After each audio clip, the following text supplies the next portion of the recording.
সরকারের প্রধান উপদেষ্টা প্রফেসর ইউনূসের সফর সঙ্গী হিসাবে বিএনপি, জামাত, এনসিপির প্রতিনিধি তার সফর সঙ্গী হয়েছিলেন।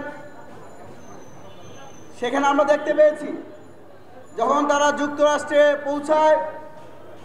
পৌঁছানোর পরই জুলাই আগস্টে ছাত্র নাগরিক হত্যার সাথে যারা জড়িত, 2000 অধিক শহীদের রক্তের সাথে যারা জড়িত, প্রায় 30,000 আহত যোদ্ধা, যাদের মধ্যে প্রায় 700 জনের চোখ হারিয়েছে, এখনও যারা হসপিটালে চিকিৎসাধীন, সেই সন্ত্রাসী আওয়ামী লীগের দোসররা কীভাবে যুক্তরাষ্ট্রে এনসিপির সদস্য সচিব আখতার হোসেনের উপর হামলা চালিয়েছে, তাকে ডিম নিক্ষেপ করা হয়েছে। একই সাথে আমরা দেখতে পেয়েছি এনসিপির আরেক নারী নেত্রী যারাকে অশ্লীল ভাষায় গালাগালি করেছে, ইভেন তাকে দর্শন করার হুমকি দিয়েছিল। আমরা ছাত্র অধিকার পরিষদের পক্ষ থেকে সন্ত্রাসী সংগঠন আওয়ামী লীগের এরকম বর্বরচিত হামলার নিন্দা জানাই। একই সাথে আমরা গণমাধ্যম কর্মী ভাইদেরকে মনে করে দিতে চাই, 29শে আগস্ট এই আমরা আজকে যেখানে দাঁড়িয়ে আছি, এই আল-রাজি কমপ্লেক্সে জুলাই গণ অভ্যুত্থানের অন্যতম পায়োনিয়ার গণ অধিকার পরিষদের সংগ্রামী সভাপতি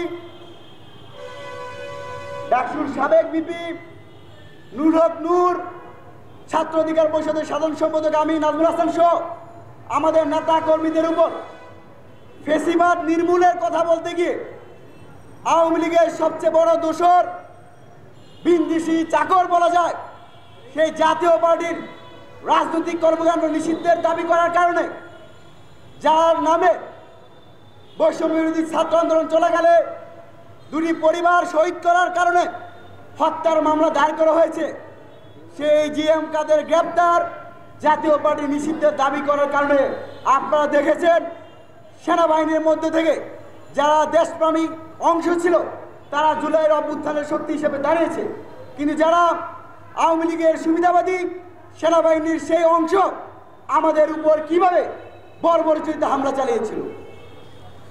সেই হামলা আজকে প্রায় 22-23 দিন অতিক্রম হলো, এখন পর্যন্ত সেই সেনাবাহিনীর কথিত যারা কমান্ডিং অফিসার ছিলেন, যারা সিপাহী ছিলেন, যারা পুলিশের কনস্টেবল ছিলেন, তাদের কিন্তু এখনো ব্যবস্থা নেওয়া হয় নাই।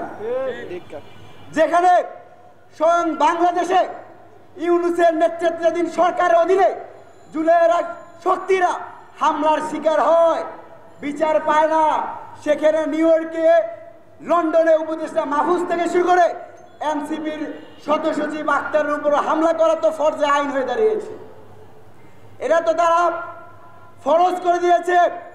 আমরা অন্তর্বর্তীকালীন সরকারের প্রতি জানতে চাই, আপনি যাদের রক্তের উপর দাঁড়িয়ে অন্তর্বর্তীকালীন সরকারের প্রধান হয়েছেন, সেই শহীদদের সাথে আপনি রক্তের সাথে বেইমানি করেছেন। সেই জাতীয় পার্টিকে আজকে আপনারা পাহারাদার ভূমিকা অবতীর্ণ হয়েছেন।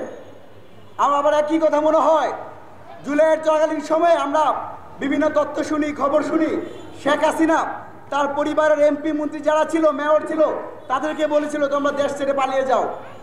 শেখ হাসিনা কিন্তু তার পরিবারকে নিরাপত্তা দিয়েছিল এবং নিজে নিরাপদে বাংলাদেশ থেকে পালিয়ে গেছে, কিন্তু তার ছাত্রলীগ, যুবলীগ, আওয়ামী লীগের সন্ত্রাসীদেরকে লেলিয়ে দিয়েছিল এই দেশের শান্তিপ্রিয় মানুষের বিরুদ্ধে লড়াই করার জন্য।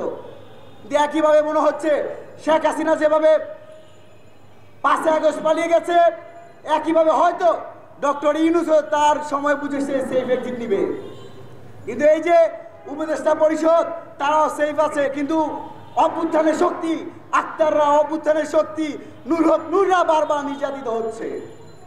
আমরা আজকের এই বিক্ষোভ থেকে অন্তর্বর্তীকালীন সরকারের প্রতি আহ্বান জানাই, সেই নিউ ইয়র্কের মিশনে আমরা যে তথ্য পেয়েছি, সেখানে ডেপুটি চিফ অফ মিশনের দায়িত্ব ছিলেন সালাউদ্দিন, তিনি হচ্ছেন আমাদের সাবেক পররাষ্ট্র প্রতিমন্ত্রী যিনি ছিলেন শাহরিয়ার আলম, তার বন্ধুর, তার ছোট ভাইয়ের বন্ধু, এবং সে মুক্তিযুদ্ধের কোটা সেখানে চাকরি পেয়েছে। আমরা দেখতে পেয়েছি একইভাবে শোয়েব নামে একজন ছিলেন, যিনি 2006-07-08 সেশনে ঢাকা বিশ্ববিদ্যালয়ে একটা হলের দায়িত্বে ছিলেন ছাত্রলীগের নেতাকর্মীরা। সেই ছাত্রলীগকে পুনর্বাসন করে ইচ্ছাকৃতভাবে জুলাই অভ্যুত্থানের শক্তিদেরকে আপনারা আক্রান্ত করছেন।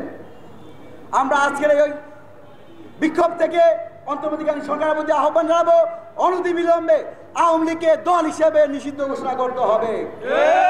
আওয়ামী লীগের কোনো কার্যক্রমেই বাংলাদেশের হতে দেওয়া হবে না। আমরা ঠিক যেই সময় এখানে কথা বলছি, ঠিক সেই সময় আওয়ামী লীগের সন্ত্রাসীরা ফার্ম গেটে বসুন্ধরাতে তারা একত্রিত হওয়ার সুযোগ পাচ্ছে।